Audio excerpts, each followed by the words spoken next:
উপন্যাস অবরুদ্ধ নিষেধ পর্ব ১। রাস্তা পার হওয়ার ক্ষেত্রে অন্তুর তেজ ঠিক বিকেলের রোদের মতোই ক্ষীণ। আব্বু তার হাতটা চেপে না ধরলে চলে না। আব্বু রোজ থাকে না সঙ্গে, আজও নেই। পথিক চাচার পেছনে রাস্তাটা পার হয়ে দ্রুত রিকশা ধরল। শীতের রোদ তবুও খাড়া দুপুরে তাপ করা। বোরকা হিজাবের আবরণের নিচে ঘামের স্রোত বেয়ে যাচ্ছিল তার।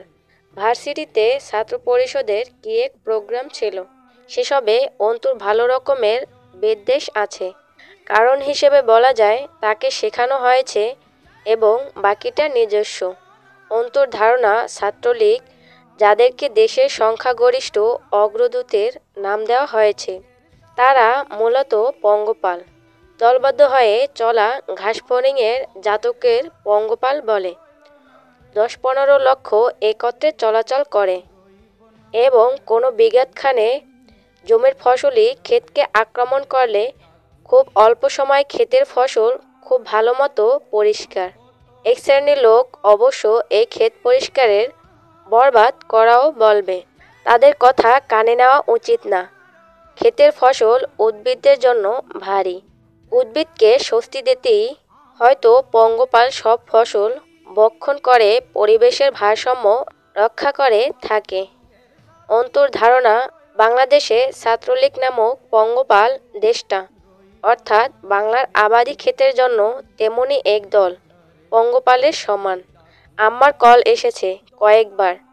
তার ভাষায় খুব জরুরি কাজ।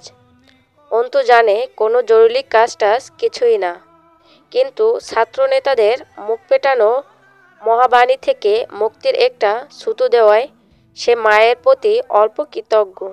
দুপুরে ঝাঁঝালো রোদে বাড়ি ফিরে যে জরুরি কাজটা দেখল অন্তু, তাতে তার মাথাও দুপুরের রোদের মতোই উষ্ণ হলো। তাকে দেখতে আসা হয়েছে, প্রায়ই হয় এমন। মেহমানদের তাকে দেখার ধরন সেই জাহেলি যুগের মেয়ে নামক পণ্য কেনা বেচার মতো। এটা অন্তুর নিজস্ব মত। সে বিষয়টাকে পছন্দ করে না। তারা অন্তুর চুল খুলে ফেলল। একটানে শরীরে জড়ানো ওড়নাটা সরিয়ে গলা বুক হাত দেখা হলো। না, মেয়ে ফর্সাই আছে। অন্তুর চোয়ালের পাটি শক্ত করে চুপ করে থাকলো। কিন্তু যখন সালোয়ার উঁচিয়ে তুলতে গেল, মহিলারা ঠ্যাং দেখবার উদ্দেশ্য, অন্তুর সীমিত ধৈর্যর বাঁধ খসল। সালোয়ার ছাড়িয়ে নিয়ে উঠে দাঁড়ালো। তীক্ষ্ণ চোখে তাকিয়ে স্পষ্ট স্বরে বলল, আপনারা মেয়ে দেখতে এসেছেন নাকি হাটে গরু কিনতে এসেছেন? পাত্রের মা হতভম্ব হলেন। অসন্তুষ্ট মুখে বলে উঠলেন, ও মা, এ আবার কেমন কথা? মেয়ে দেখতে এসে মেয়ের পা দেখতে চাওয়া কি অপরাধ নাকি? জি না, ঠিক অপরাধ না, মূর্খতা। কারণ আমি কোরবানি হাটে তোলা কোনো প্রজাতির গবাদি পশু নই যে সবচেয়ে নিখুঁত, আকর্ষণী গায়ের রঙওয়ালা, মাংস বেশি, হৃৎপুষ্ট দেখে কিনে নিয়ে যাবেন।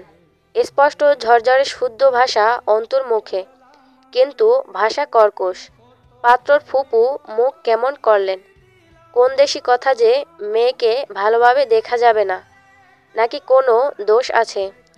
তাছাড়া কোনো মেয়ে আছে যে পাত্রপক্ষের মুখের ওপর এরকম বদমাশের মতো কথা বলে? আশ্চর্য মেয়ে তো দেখছি। দেখতে আসছি তো দেখব না? জি, নিশ্চয়ই দেখবেন। দোষ থাকা চলবে না। দরকার পড়লে মেয়ের দেহের প্রতিটা কোষ পর্যবেক্ষণ করা মেশিন এনে দেখবেন। পরনে সালোয়ার ঠ্যাঙ্গে তুলে তারপর মেয়ের ঠ্যাং দেখবেন, ফর্সা কিনা, রাইট? ওনারা মুখ বিকৃত করে বসে আছেন। অন্তু আলতো হাসল। দুঃখিত চাচিমা, এটাকে আপনারা মেয়ে দেখা বললেও আমি ছোটলোকই বলছি। মেয়ে দেখতে এসে গাল ফেরে। মেয়ের দাঁত দেখতে হবে। দাঁত উঁচু নিচু আছে কিনা, মাথার চুল টেনে টুনে দেখতে হবে। চুল আসল না নকল, আছে নাকি নাই, বড় না ছোট। গলা বের করে ঘাড়ে ওড়না খুলে হাঁটিয়ে নাচিয়ে এরপর পছন্দ হলে নিয়ে যাবেন। এটা মেয়ে দেখা। অথচ বলুন তো, আমি যা যা বললাম তা শুনতে এমন লাগলো না? যে কোনো গৃহপালিত পশুর বর্ণনা দেওয়া হয়েছে। খরিদ্দার এসেছে গোয়াল থেকে পশু খুলে নিয়ে যেতে। অপমান, অসন্তুষ্ট এবং বিরক্তি লেগে আছে মুখে তিনজনের। ছেলের ফুপু মুখ খুললেন, তো কিভাবে মেয়ে দেখে? তুমি শেখাও কিভাবে মেয়ে দেখে। কথাটা বলে মুখ ঝামটি মারলেন মহিলা। রাবেয়া অন্তর দিকে চোখ গরম করে তাকাচ্ছেন। ঘরে পাড়ার মহিলাও আছেন কয়েকজন। পাশেই ঘটক মহিলা বসা। তিনি বললেন, এই কেমন কথা কও মেয়ে? দেখতে আইলে একটু ভালো কইরেই দেখে মেয়ে, না দেখে শুনে আবার নিয়ে যায় নাকি? বাড়ির বউ হইবা বলে কথা। অন্তুর কাছে এ কথার জবাব আছে। দেখে শুনে নিয়ে যাওয়াটা দোষের নয়, তবে দেখার মধ্যে মার্জিত এবং শালীনতার ব্যাপার তো আছে। মহিলাগুলো রীতিমতো তাকে অসম্মানমূলকভাবে মেয়ে দেখার নামে এক প্রকার অপমান করছেন। একটা মেয়ের পাত্রপক্ষের সম্মুখে মেয়ের আত্মমর্যাদা মূল্য শব্দের অস্তিত্ব নেই। শুধু একটি জড় সামগ্রী, যাকে ঘুরিয়ে ফিরিয়ে বাজিয়ে দরদাম করে পছন্দ হলে দয়া করে কিনে নিয়ে যাওয়া হবে। এই কথাগুলো চেপে গিয়ে ঘটক মহিলাটির কথার জবাবে চমৎকার হাসল। বাড়ির বউ হব কে বলেছে? আমি বলেছি? আমি এখনো অন্যর মেয়ে, আর অন্যর মেয়েকে বাজারের পণ্যর মতো ঘুরিয়ে ফিরিয়ে দেখা, দরদামের কথায় আসা যদি বিয়ের উদ্দেশ্য মেয়ে দেখা হয়, তাহলে বিয়ে বোধ হয় আমার জন্য না। আর আমার ধারণা আপনাদের আমাকে দেখে শুনে পছন্দ হলে যৌতুকের কথাও তুলবেন। এক্ষেত্রে দুঃখিত চাচি, আম্মু আমাকে খাইয়ে পরিয়ে আদর যত্ন করে এতগুলো বছর সুশিক্ষায় শিক্ষিত করেছেন। যৌতুকের বদলে বিয়ে দিয়ে আমার বোঝা নামাতে নয়। তাছাড়া আমিও ইচ্ছুক নই আমার জন্য পয়সা দিয়ে কোনো খেলনা পুরুষ কিনতে। পাত্রর মা অন্তুর মায়ের দিকে তাকিয়ে এবার কড়া স্বরে তাচ্ছিল্য করে মুখ বিকৃত করলেন। আপা, সে আপনি মেয়েকে যতই শিক্ষিত করেন, আদর্শ শিখাতে পারেন নাই। এরকম মেয়ে কার ঘরে যাবে? আল্লাহ মাবুদ জানে আপনার কপালে কি আছে এই মেয়ে নিয়ে। আল্লাহই জানে। অন্তত কোনো ভদ্র পরিবারে তো যাবে না। অন্তু দীর্ঘশ্বাস ফেলল। আত্মসম্মানহীনতায় যদি আদর্শ হয়, আমি বরাবর অভদ্র এবং জঘন্য আদর্শে পালিত এক মেয়ে। ক্ষমা করবেন এই বেয়াদবকে। অন্তু আর বসল না। সকলের বিভিন্ন রকম দৃষ্টিকে পেছনে ফেলে এগিয়ে গেল নিজের রুমের দিকে। তার নামে সমাজে রটা কথা নেহাত কম না। প্রতিনিয়তই লোকে তাকে আলোচনায় রেখেছে। অন্তুকে তার মা বাপ মিন্সের মতো মানুষ করছে। নষ্ট মেয়ে, ভ্রষ্ট মেয়ে, বেয়াদব, অসভ্য, আদর্শহীন ভার্সিটিতে পড়িয়ে মিনিস্টার বানাতে চায় মেয়েকে। পাড়ার লোকের দেয়া টাইটেলের অভাবে পড়ে না অন্তুর ভাগে। কিছুক্ষণ পর সকলে বিদায় করে রুমে এলেন রাবেয়া বেগম। তিনি কিছু বলতে যাবেন তার আগেই অন্তু বলল, এরকম লোকদের সামনে বসানোর জন্য তুমি আমাকে টিউশনি কামাই করিয়ে বাড়ি ডেকে আনলে। তোমার আক্কেলকে আর কতটা সাধুবাদ জানাবো আমি, আম্মা?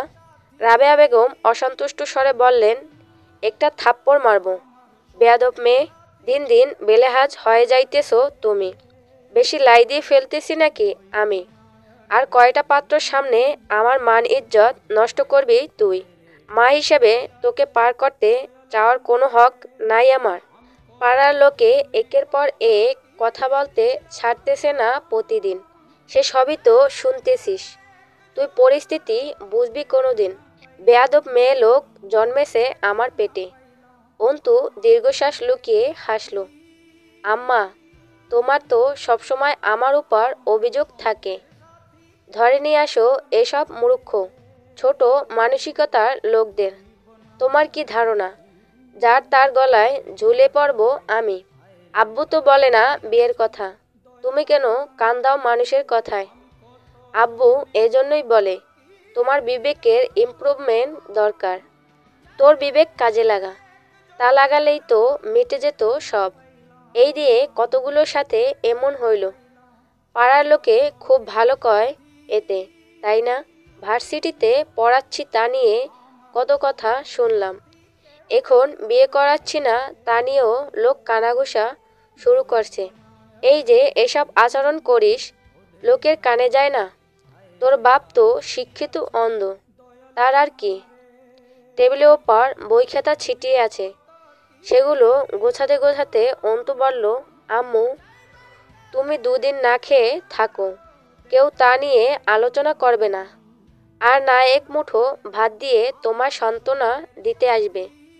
কিন্তু যখন তুমি নিজের মতো করে কিছু করতে চাইবে, সেটা তাদের আলোচনার খোরাক যোগাবে। তাহলে যেই মানুষেরা তোমার কষ্টকে আলোচনা করে সুখের রূপ দিতে পারে না, তাদেরকে তোমার ভালো থাকাকে কেন খারাপ থাকাতে বদলাতে সুযোগ দেবে? শেষের দিকে কঠিন হলো অন্তুর কণ্ঠস্বর। রাবেয়া বেগম বললেন, তুই এত অবুঝ কেন অন্তু?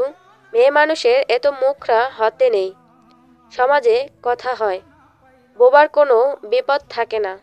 চুপ থাকলে না যাত্রে আম্মা।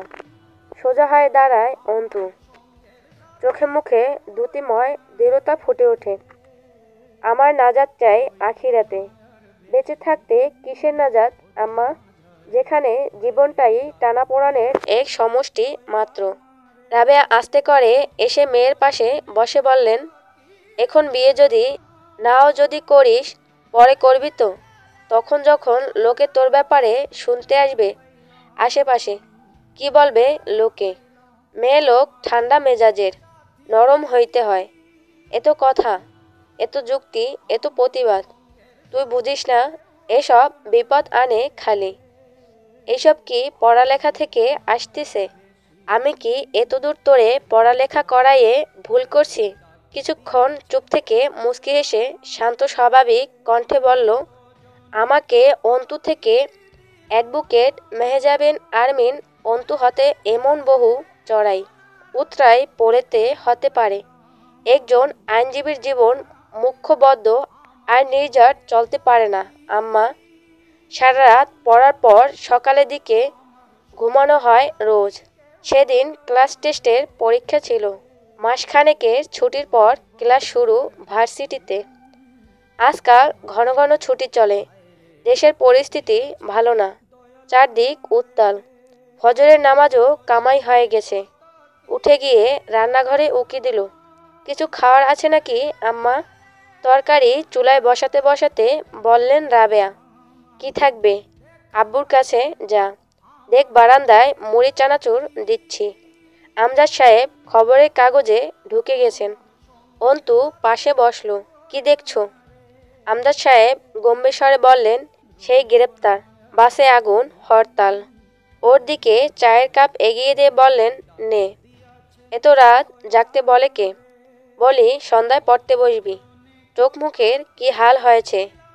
আজ থেকে আমি বসবো পড়ার টেবিলে।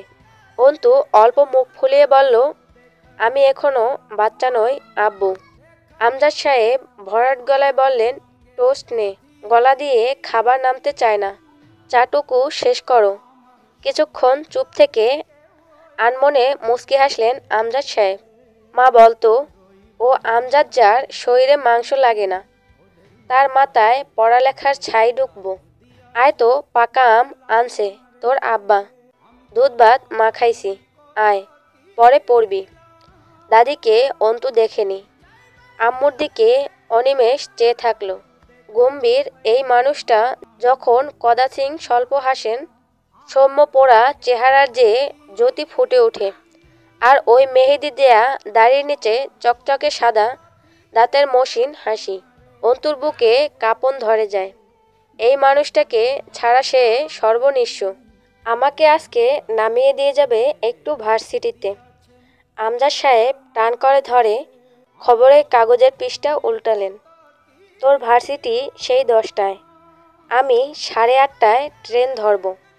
এখনই বের হব। রিক্সা ঠিক করে দিয়ে যাব, খেয়ে যাবি। অন্তু ঠোঁটে ঠোঁট গুজল। দরকার নেই রিক্সার। শোনো, তুমি গোসল করে যাবে। রোদ ভালোই বাইরে, প্রেশার বাড়বে নয়তো। আমজাদ সাহেব জিজ্ঞেস করলেন, ভার্সিটি থেকে নাকি হলে থাকার কথা বলেছে? আম্মা কি আর রাজি হবে তাতে? আমজাদ সাহেব গম্ভীর চোখে তাকিয়ে অন্তুর কপাল ছুলেন। কিছু লেগেছিল, তার সযত্নে মুছে ভারী গলায় বললেন, সেকেন্ড ইয়ারের ফাইনাল কবে? ক্লাস টেস্ট চলছে, খুব তাড়াতাড়ি ডেট পড়বে মনে হয়। খবরের কাগজটা অন্তুর হাতে দিয়ে উঠে পড়লেন আমজাদ সাহেব। অন্তু পিছু ডাকে, আব্বু। পিছে মুড়লেন তিনি। অসহায় দেখায় অন্তুর মুখটা। কবে ফিরবে তুমি? 2 দিন দেরি হবে হয়তো। কাজ না থাকলে ফিরে আসবি ক্লাস শেষে। কোথাও দেরি করবি না। অন্তু আস্তে করে মাথা নাড়ে। সামনে ফিরে সামান্য হাসলেন। অন্তু থাকতে পারে না ওনাকে ছাড়া। তার তেজস্বী মেয়ে এই এক জায়গায় কাবু, অথচ পাগলি বোঝে না, চিরকাল এই আব্বুটার সাথে থাকবে না। সামনের পথ তাকে একাই পাড়ি দিতে হবে। ভার্সিটির সামনে এসে রিকশা থামল। কদিন আগেই তুমুল আন্দোলন হয়ে গেছে ছাত্র পরিদর্শের। দেশটা ভালো চলছে, রোজ খুন গুম করার বারণ অবিরাম। থামাথামি নেই, সরকারের ক্লান্তিও নেই। খুব পরিশ্রম করছে দেশটাকে নিজের মতো চালাতে। মানুষজন একটু দুশ্চিন্তায় আছে অবশ্য, তবে সরকার ভালোই আছে। সে তার মন মতো দেশ চালাচ্ছে। কেউ ভয়ে বিরোধিতা করে না। করলে কারাগার নেহাত কম নয় দেশে। অস্ত্র এবং দেশপ্রেমিক সৈনিকের সংখ্যাও বেশ। ফটকের ওপর বড় বড় অক্ষরে লেখা, হাজী মোহাম্মদ দানেশ বিজ্ঞান ও প্রযুক্তি বিশ্ববিদ্যালয়। দিনাজপুরে বাগেরহাট থেকে খুব বেশি দূরে নয় অন্তুদের বাড়ি। হলে থাকা প্রয়োজন পড়ে না বিশেষ। শহীদ মিনারে চত্বরে আশপাশটা বেশ ভালো লাগে অন্তুর। জায়গাটা পার করার সময় পেছন থেকে ডাকলো কেউ। অন্তু পিছু ফিরে দেখল 6 জন যুবক। তার সিনিয়র হবে নিশ্চিত। সামনে যে দাঁড়িয়ে তাকে চেনা চেনা লাগলো। আগে দেখা মুখ, তবে মনে নেই বিশেষ কিছু। সে এগিয়ে এসে হাতে সিগারেট অন্তুর দিকে বাড়িয়ে বলল, নাও, একটা টান দাও। অন্তু নিঃসংকোচ হাতে নিল সিগারেটটা। তার একটা দোষ আছে, সে ভেতর আর বাহিরে আলাদা করতে পারে না। যেমন মনে ঘৃণা রেখে মুখে হাসা যায়, কিন্তু তার সেই দক্ষতা বা অভিজ্ঞতা নেই। সিনিয়রদের প্রতি তার বিদ্বেষ পুরনো। তা সেদিন বেরিয়ে এসেছিল ভুলক্রমে। অন্তু আধ খাওয়া সিগারেট ঘুরিয়ে ফিরে দেখে বলছিল, টান না হয় দেব একটা, কিন্তু এতে ফজিলতটা কি? পাখির মতো চঞ্চল দৃষ্টি লোকটার। অন্তুর চোখে চোখ গেঁথে হেসে উঠল সে। ফজিলত? এই যে আমি তোমারে টান দিতে বলতেছি, এর চাইতে বড় ফজিলত বা হাকিকত কিছুই নাই সিস্টার। আর জরুরি তো মোটেই না যে সব কিছুতেই ফজিলত থাকা লাগবে। এক টান মারো, স্বাদ ভালো। Bench and Hedges. অন্তু যথাসম্ভব শান্ত কণ্ঠে বলল, কিন্তু আপনি টান দিতে বললেই দিতে হবে। তা কেন? এটা আশীর্বাদ মুসলিমের দেশ, বাংলাদেশ। সেক্ষেত্রে আমিও পশ্চিমা সংস্কৃতির মেয়ে না। সিগারেটে অভ্যস্ত নই আমি। সে কপালটা সামান্য জড়িয়ে হাসল। হাসার সময় তার গা দুলে ওঠে। ভঙ্গিমাতে বড় বেপরোয়াপনা। সে বলল, তবুও এক টান মারো দয়ালের নামে। অন্তু 2 একবার আশপাশে তাকালো বোকার মতন। কেউ আসার নেই বোধহয় তাকে বাঁচাতে। এর অবশ্য কারণ আছে। মানুষের দৃষ্টিকোণ থেকে সে কোনো বিপদে পড়েনি, কিন্তু তারা এসে অন্তুর পক্ষে এবং সামনের জনের বিপক্ষে কথা বলবে। যা হবে সেটা বিপদ। হিজাবের আড়ালে অন্তুর শরীরটা 2 একবার ঝাঁকুনি খেল। অন্তু পরিষ্কার গলায় বলল, তবু কেন? পিছন থেকে কবির ক্যাটক্যাট করে বলে উঠল, কারণ আমরা সিনিয়র। এরপর আর কোনো ফজিলতের খোঁজ করলে তুমি নিখোঁজ হয়ে যাবা। ঠিক বলিনি ভাই? পেছনের ছেলেরা হাসল। সে বলল, আলবাত সহি কথা কইছিস। সকলে দেখছে ওদের। অন্তু মাথা নাড়ালো। ও মা, সাংঘাতিক ব্যাপার দেখছি। তবে সিনিয়রের মতো আচরণ আপনাদের একজনেরও নয়। সে বুড়ো নাচিয়ে বাহ বাহ দিয়ে এগিয়ে অন্তুর মুখের উপর ঝুঁকে এলো। তুমি তা জানাবা ডিয়ার। অন্তু ঘৃণায় মুখটা পিছিয়ে নেয়। ভোগ ভোগ করে গন্ধ আসছে তার মুখ থেকে। অন্তু নিজ গরিমায় বলে ওঠে, মারি শক্ত করে। জানাতেই পারি, শিক্ষার বয়স হয় না, বলা হয় দোলনা থেকে কবর পর্যন্ত জ্ঞান অর্জন করো। কবির কিন্তু সহৃদয়ে ব্যক্তি, সে সাবধান করলো, হুঁশিয়ারি করছেও, সিনিয়রদের সামনে মুখ চালাচ্ছে। মারা পড়বে মেয়ে, কবে ভর্তি হয়েছ, কে বড় কে ছোট, বিষয়টি বুঝে উঠতে পারোনি মনে হচ্ছে। কবিরের খুব হাসি পাচ্ছে ছোট মেয়েটার দুঃসাহসের ওপর। বড় ইচ্ছে করছে নেকাবটা টেনে ছিঁড়ে ফেলতে, ফেলাও তো উচিত। মেয়েটা বেয়াদব। অন্তু হাসল। কুকুর ছোট হোক অথবা বড়, তাকে কুকুর বলার সাহসটুকু থাকা অবশ্যই ভালো গুণ। কি বলেন সিনিয়র মশাই? কথাটা অন্তুর ঘাড় বাঁকা করে তাকিয়ে থাকা সেই সিগারেটওয়ালা লোকটার দিকে তাকিয়ে বলল। সে বুড়ুকুসকে কিঞ্চিত জড়ায়, যা খুব সূক্ষ্ম। তার খুব আনন্দ লাগছে। নতুন ধরনের অভিজ্ঞতা এটা। তাদের সামনে কেউ তো কথা বলে না। মেয়েটা নিশ্চিত তাকে চেনে না। অন্তু আবার বলল, একটা মেয়ে হেঁটে যাচ্ছে, তাকে ডেকে সিগারেট টানতে বলা, পানির বোতল ভরানো, জুতো পরিষ্কার করানো, আজে বাজে কথা চিরকুটে লেখে তা অন্যকে দেওয়ানো, হ্যারেস করা, হুমকি দেওয়া, হলে ডেকে নেয়া, এসব আপনাদের কাছে সিনিয়রের সংজ্ঞা। অথচ আমি যেই বই থেকে সিনিয়রের সংজ্ঞা পড়েছিলাম সেখানে লেখা ছিল সিনিয়র হলো শিক্ষক, যে জুনিয়রকে আদব শেখাবে, শিষ্টাচার বোঝাবে, একটা ভুল করলে ধমক দিয়ে ভুলটা শুধরে দিবে, কোনো প্রয়োজনে সাহায্য করবে, ইত্যাদি ইত্যাদি। অনেক কিছুই লেখা ছিল। সেই বই আপনাদের হাতে পড়েনি। দুঃখজনক। মূলত আপনারা রাজনৈতিক পাওয়ার শো করতে এসেছেন। ভুল বলিনি আমি নিশ্চয়ই, ভুল বলিনি আমি নিশ্চয়ই। সিগারেটটা মাটিতে ফেলে পা দিয়ে চেপে পিষে ক্লাসের দিকে এগিয়ে গেল। ছেলেগুলো ধরতে চায় অন্তুকে। সে বাদ সাধল, উফ, ভয়েস কুল কুল, মালটা তো একদম আলাদা রে, সবার চাইতে আলাদা। তার সাথে খেলাটাও হবে একদম আলাদা। শালা রাজনীতিতে আসার পর কত ভদ্রলোক হয়ে গেছি আমি, ভাবা যায়? আমাকে চেনেনি মনে হয়। পাত্তাই দিল না সে। আস্তে করে মুখটা তুলে আকাশের দিক তাকালো। কুকুর বলেই খালাস হয়ে গেলে মেয়ে। পেটে কে কুকুরের ভীষণ খিদে, সেইটা খেয়াল করলে না। Not fair, no, this is not fair. হুট করে আবার আসমান থেকে চোখ নামিয়ে ঘাড় নাড়ল দুদিকে। চ্যাহ, উহ, কি তেজ! আমি ডিস্টার্ব রে। সিগারেটটা সে তুলল। সেটা কবিরকে দেখিয়ে বলল, রেখে দে, এটা যত্ন করে। পাখি শিকার করার পর একবার করে এটা দেখব, আর তাই বলে আমার সাথে এভাবে। এ ও আমাকে চেনে, এ ও আমাকে চেনে, চেনে রে আমাকে। সামনের দাতক পাটি ঘষল মৃদু।